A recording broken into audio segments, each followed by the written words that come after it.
Are office careers better than skilled trade jobs? Not according to most Americans. Most Americans who heard Eric Adams say recently that low-skilled workers lack the academic skills to sit in a corner office probably winced at the New York mayor's gaffe. That is it. If the findings from the new Fast Company Harris poll are any indication.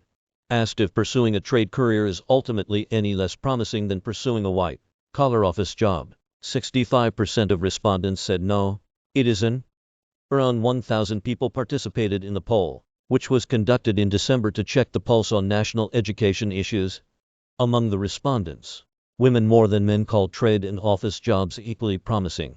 Also, there were generational differences, which broke down about as expected. While 57% of 18 to 34-year-olds said trade jobs could be just as successful, it jumped to 80% for the 65 and up crowd.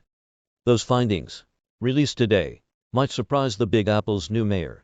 At a press conference yesterday, day for on the job, Adams himself, a retired police officer, urged businesses citywide to resume in-person work at least for a couple days per week. He argued this move was necessary to feed our financial ecosystem, but his word choice could have perhaps been more elegant. My low-skilled workers, my cooks, my dishwashers, my messengers, my shoeshine people. Those who work in Dunkin Donuts, they don't have the academic skills to sit in a corner office.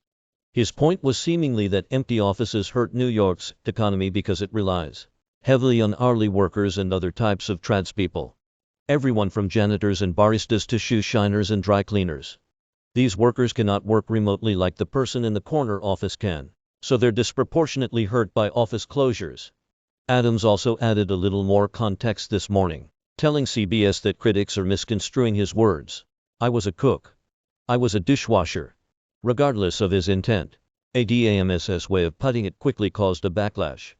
Bae Wells January 4, 2022. Young Daddy January 5, 2022.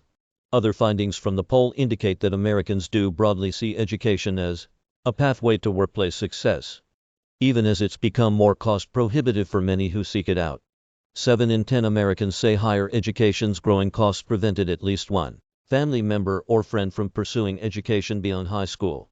Additionally, a majority of the country believes that community college should be free, and 76% agreed that student loan forgiveness would have a positive impact on most Americans. The results from one question do demonstrate the uphill cultural battle aspiring tradespeople face.